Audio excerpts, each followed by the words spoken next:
disgraced and ashamed, afraid to walk the line again. Controlled for too many years, but never once forgiven for my sins. And I never thought I'd say that I'm weaker today than I was yesterday, oh man. But I'll fight as I always fight, with what's inside of me, this warrior spirit inside of me. I don't know if I can say I've lived through everything, but I've walked this earth alone, with bare feet broken in the snow. And my father said to me, it never seems to be a simple walk down an icy cold broken road. Hi, I'm Leanne, and I was born May 1st, 1976. I was born to Regina Gonzalez and Thomas Blankenship. What can I tell you? I don't know what true story is why they lost custody of us. Drugs, prostitution, abuse, neglect. We've heard all the stories. But they did lose custody of us. There's me, my older sister, and a half-sister that's younger. My birth father's brother adopted my older sister and I because we belong to that family line and obligations of family.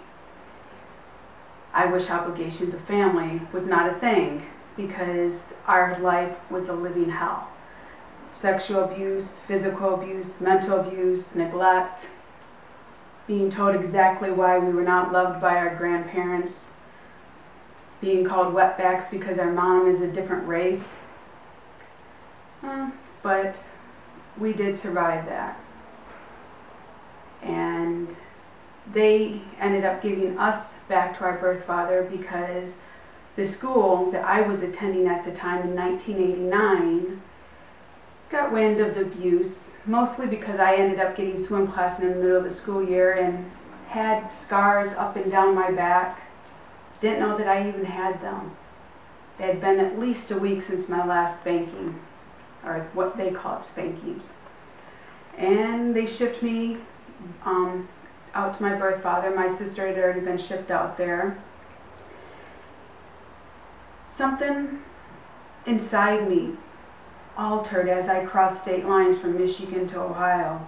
In Michigan, I was this small little kid, never spoke back, did what I was told, rarely ever broke the rules.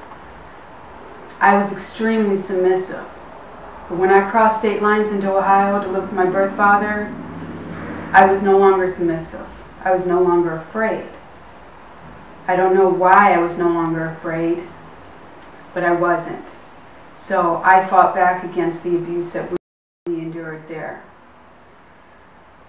It wasn't always pleasant, and maybe I was a little stuck up because he lived in severe poverty and stuff. But that still didn't excuse some of the abuse that we went through.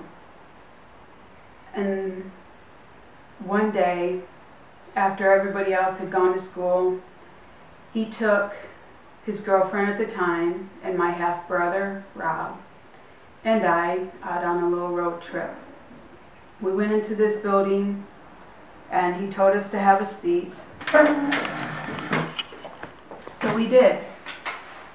We sat down and waited while he disappeared into this door. I looked around. It was nice. The sun shining in through the glass doors. It was snowy outside, which made it even more pretty. The sun just glistened off of there. Sort of like a new hope coming. Inside, bare white walls, benches lined on one side, doors on the other. Then he came out and said, let's go. So we all stood up. He said, not you. Told me to sit back down. So I sat there, watched them walk out that door. All of a sudden, that door wasn't showing brightness and a great future, but cold, hard, empty. Just like the hallway that I sat in.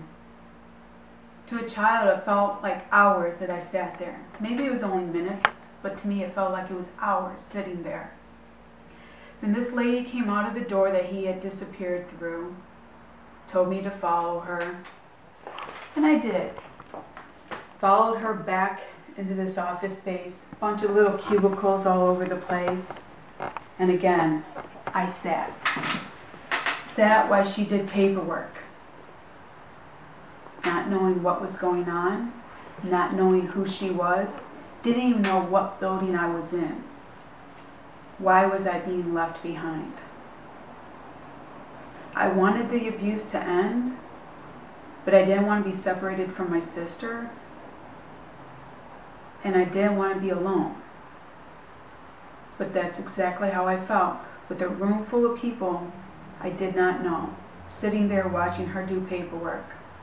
Again, seeming like hours, before finally she told me that we're going to go for a ride. We went for a ride, and we drove up to this building, huge fence overlooking it, big parking lot, a huge building.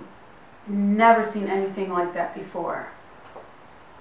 I was a little intimidated, scared even. She took me inside, told me this is where I would be living at. They took me upstairs to a female bathroom, had me stripped down in front of them, gave me this shampoo that stunk really bad and stung when it touched my skin, and I was told to use it from head to toe.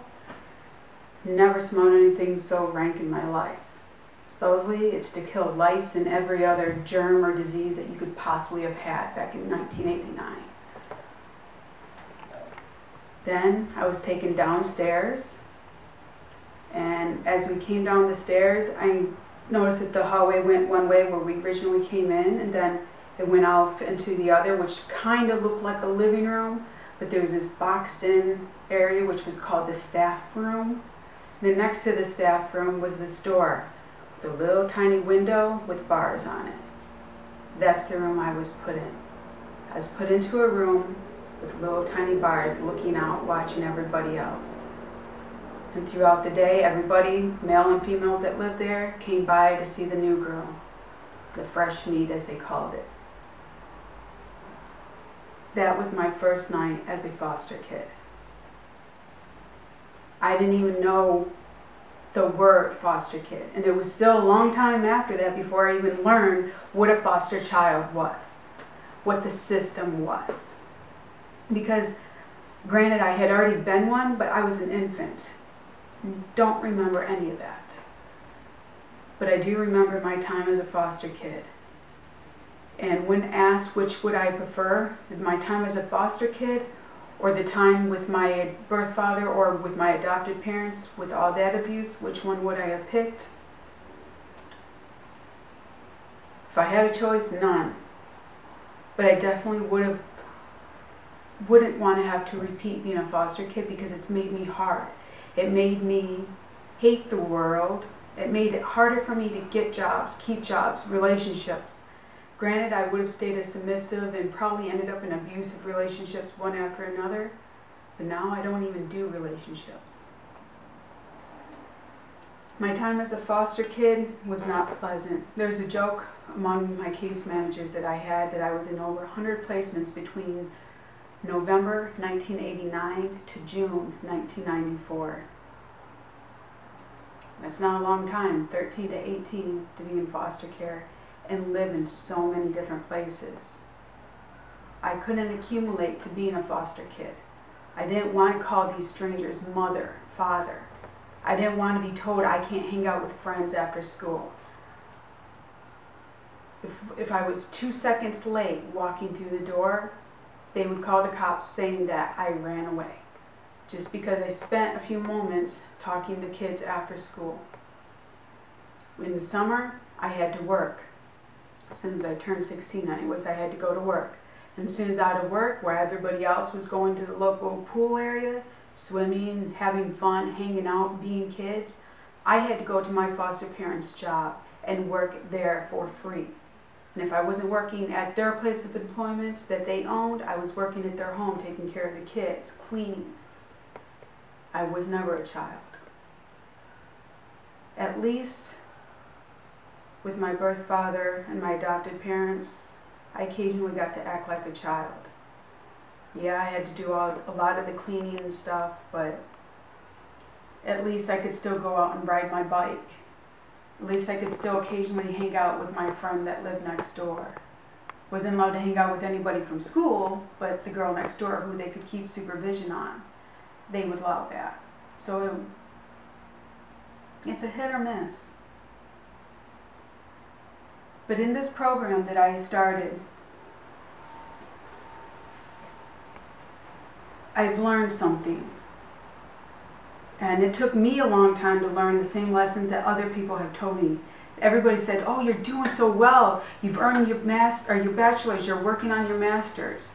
You're traveling, you're doing this, you're doing that. But in reality, I wasn't okay. Yes, I was substituting education for things. I was moving and doing things because I didn't have kids tying me down and stuff. But I'm not happy inside. I wasn't, as I've learned in this program, my master's program, I hadn't adjourned from being a foster kid.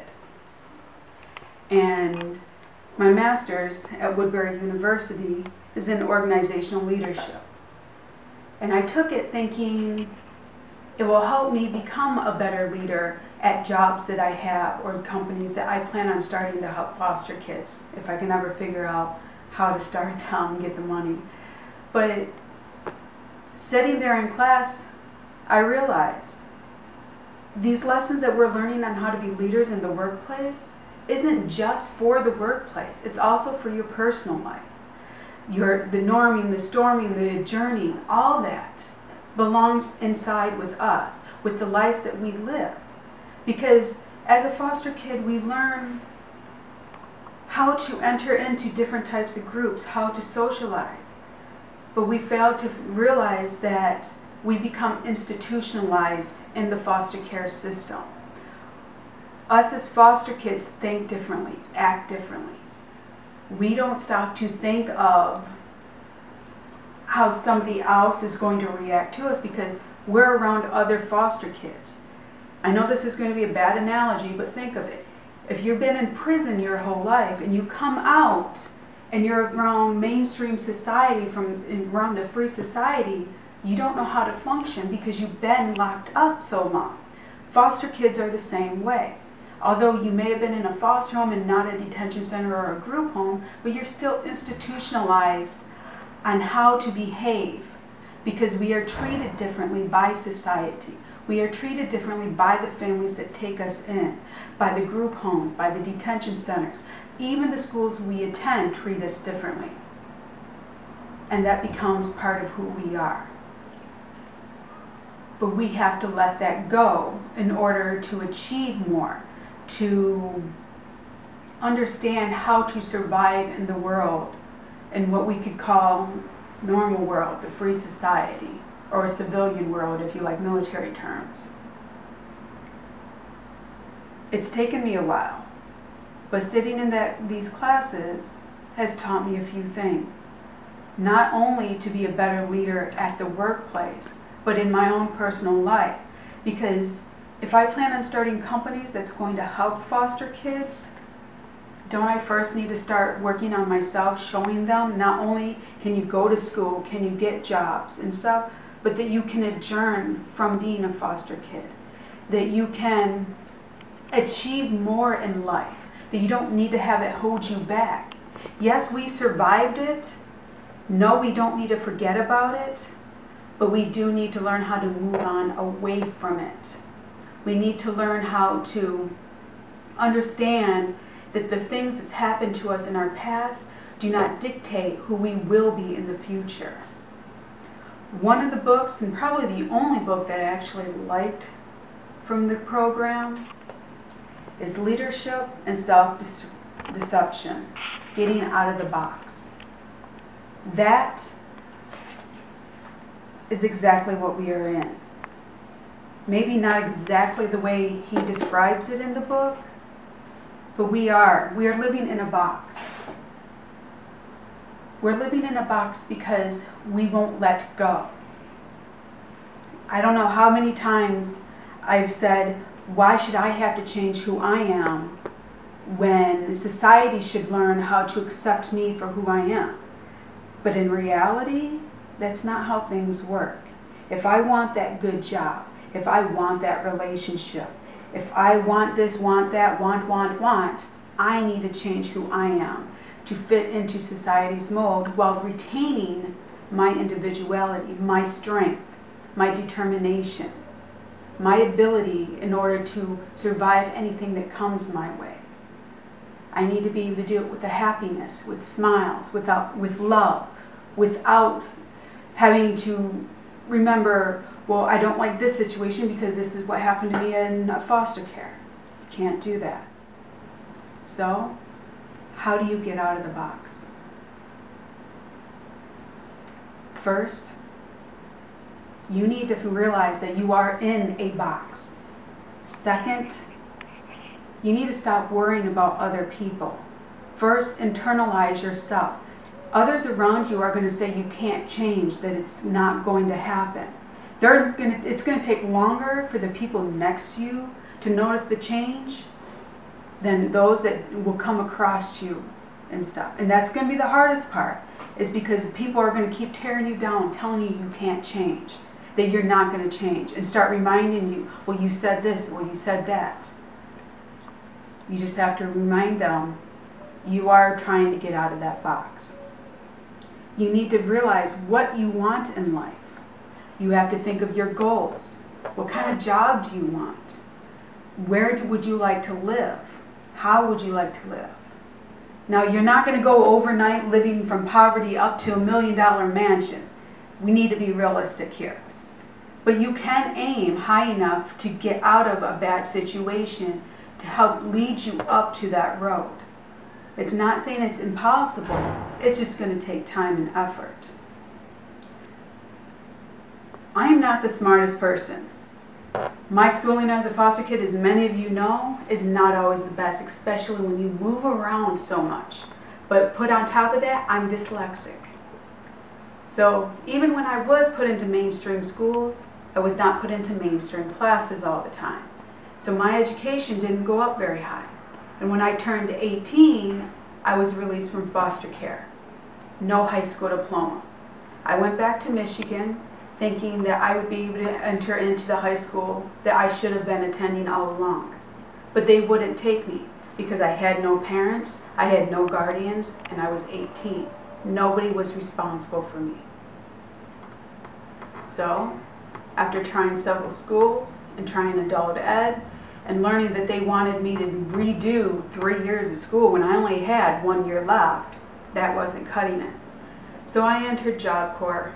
Biggest mistake of my life, biggest lies ever told to me, but I did receive my GED from them, which is what led me to pursue education so much, because I didn't want to be labeled as the person who only had a GED.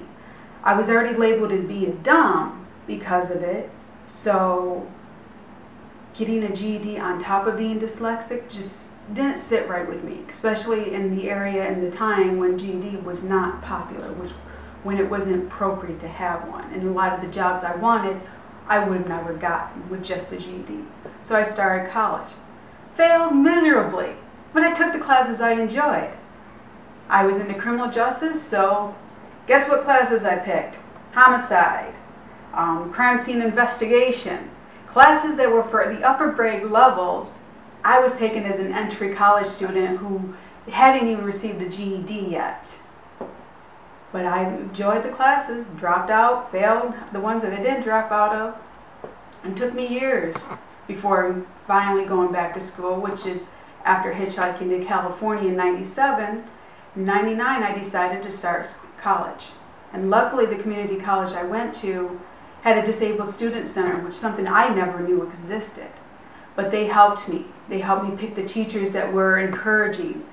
They helped me plan my classes so I wasn't taking classes that were outside my league before it was time to take them.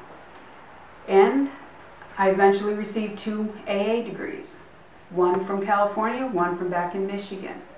And I entered my bachelor's. I got my 2 bachelors from Saginaw Valley State University, one in criminal justice, one in theater. My 2 passions in life, film and art. So I thought I was on my way. I had gotten the 2 degrees that I loved, went back to California, because I thought that was the only place I could work film and work in criminal justice. Bad timing, because in 2008 there were no jobs in California, at least in criminal justice. And the film industry is a lot harder to break into than what we think. They didn't plan it out very well. But I've been here. I've been working on the things I enjoy. I did go back to community college to get some more criminal justice classes and forensics and stuff, but also to do film school, because I realized theater is fun, but it's not as fun as being on a film set. But there was things that I didn't know that I needed to learn. And so I went to LA City College for film, learned a lot of it. But I still wasn't happy with my education. There was still something missing. So I got into a master's program at Woodbury University in organizational leadership. As I already stated, I had done it thinking that it would help me get better jobs, get the promotions, get the job titles that I was already doing or capable of doing and stuff, and not feeling like the ant in the farm. I wanted to be the queen bee. Don't we all want to be that queen bee?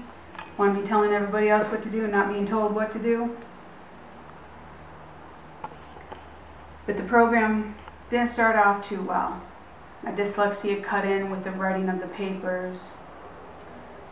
And then my personal opinion against the things that were going on, mostly me using my childhood as a foster kid to block a lot of what people were trying to tell me. And then it dawned on me that I was using my time as a foster kid to hold myself back. Yeah, there was a lot of obstacles, people that were standing in my way, but I allowed them because I had never adjourned from being a foster kid. I was living in that box. So I started thinking of how to get out of it. What was it that I wanted? I realized that I was in the box. I realized I needed to get out of the box. And I started setting goals for myself. My goals: write a couple of books, more than a couple if I can, that get at least one of them published. Make movies that I enjoy. Not just what Hollywood will put out there and stuff, but ones that I like. Ones that I'm happy doing. May not be the blockbuster, but at least it's my project, it's my heart. I don't need to live in Hollywood to do that. I would like to get a job in criminal justice, preferably forensics or probation. Because probation and parole, you get to be both the hard ass and the softy. You get to teach them and punish them. What better job than that? And go back to my original goal. One that I had when I was a foster kid, but thought I was impossible. I want to start a company that will help foster kids while they are in the system and once they get out of the system. Because while they're in the system, especially in states like California where they have lots of money for it, there are programs. In the smaller towns, like in Lawrence County, Ohio, where I was a foster kid, there weren't many programs. Smaller towns, there's not much opportunity. So I want to help in that way. But why after foster care? ends, because it's hard finding a job. It's hard finding a place to live. Not all foster parents are going to keep you afterwards. Mine didn't. Mine threw me out before I was even released from foster care. My sister's foster parents kicked her out after realizing she had a relationship with their grandson because she would corrupt him. So a lot of people in the foster care system like us as long as we don't interfere with their lives or their children's life or their grandkids.